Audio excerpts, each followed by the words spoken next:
right, Jeff Zimmerman here with one of the trainers for Trevor McCumby, Brandon Woods, and the Filipino Flash, Nonito Donaire. How you guys doing? We're doing good, man. This guy's the main guy. I learned a lot from this guy, and I learned a lot from Kenny Adams, rest his soul. Yeah, so weigh-ins just happened, man. What did you think up there, seeing Diego and Trevor up there? No, this was a great matchup. This was a good matchup, and Trevor looks good. He had a strong camp, so we're ready to go. What's going to be the difference in this fight? This guy next to you, him and his wife, Rachel? Yes, bringing a lot of experience. Nonito Donaire is a multi-division champion. He's a future Hall of Famer. First ballot. Just bringing him out for his power, speed, and really timing. Nonito brings a lot of ring wealth knowledge into the ring. Just the mindset, the mentality. Yeah. So he's been there and done that. So bringing Ray in and bringing Nonito in, just a plus. It's just a bonus.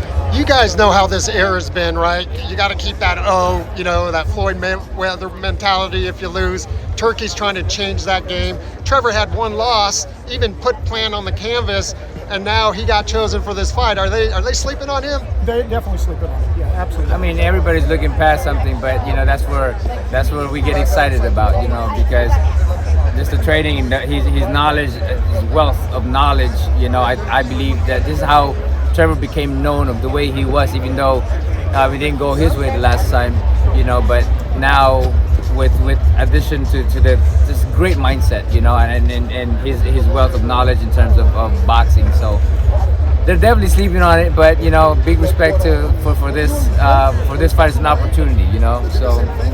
Yeah, and Diego was somewhat of a protege, got signed young. Yeah. He feels like he's been out in the game for a long time, but he's only 25. But you feel like he's still a little bit green for Trevor?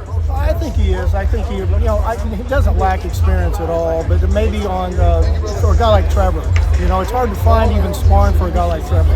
Trevor's a little bit unorthodox in his style, throws some shots that maybe you just don't see really coming, and as I said before, I think they're underestimating Trevor. Yeah, describe his style though for fans that don't really know. Honestly, Trevor's a boxer puncher. He can crack. And he can punch. He can punch.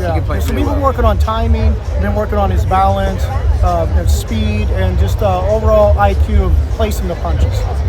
Who have you guys brought in camp that the fans would know? Shane Mosley Jr. We went about probably 50 to 60 rounds with Shane. So and Shane mimicked Diego Pacheco very well. A seasoned pro Yeah. and a Hall of Fame dad. Yeah. So it was good. And he did well. He did very well. Very well. Kenny Adams, you guys mentioned, he passed away a couple months ago. Another legend, gone, lived a long life. Just quick story on Kenny and just what he's meant to you guys.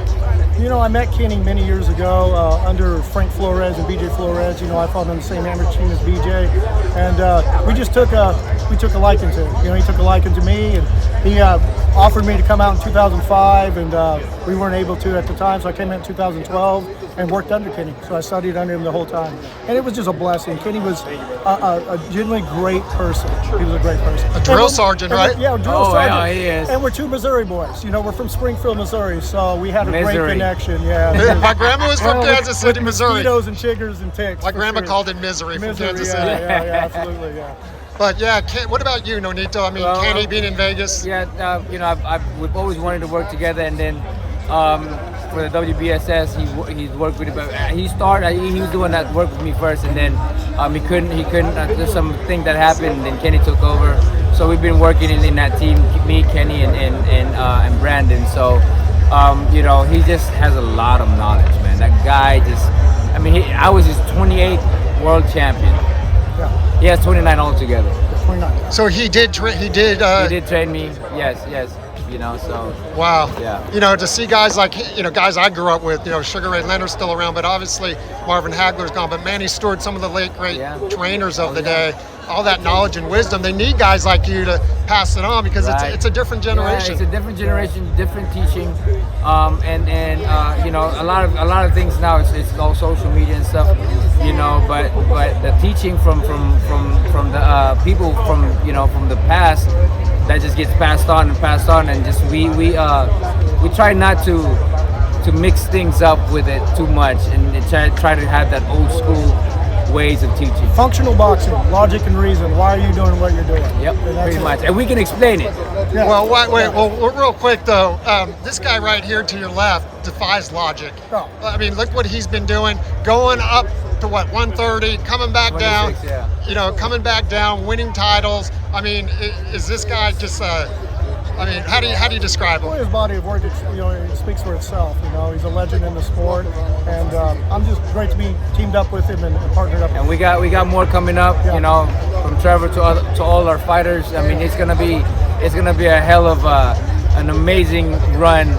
Me as a trainer as well, along with you know underneath. Brandon, and then of course I'm still fighting, man. So. Well, listen, guys, I'll interview the legends like Nonito Donaire. I interviewed Juju Ballo, who was one of the top amateurs making his pro debut on a top rank card. So I'll take him from the beginning all the way to the top. So I'll tell the story. So we'll work together here. But great to see you guys here in Frisco, Texas. Hopefully it's treating you well. I've been here 25 years and I'm never leaving. There you go. Good luck on It's a Saturday. Beautiful city, man. Awesome. Yes, sir.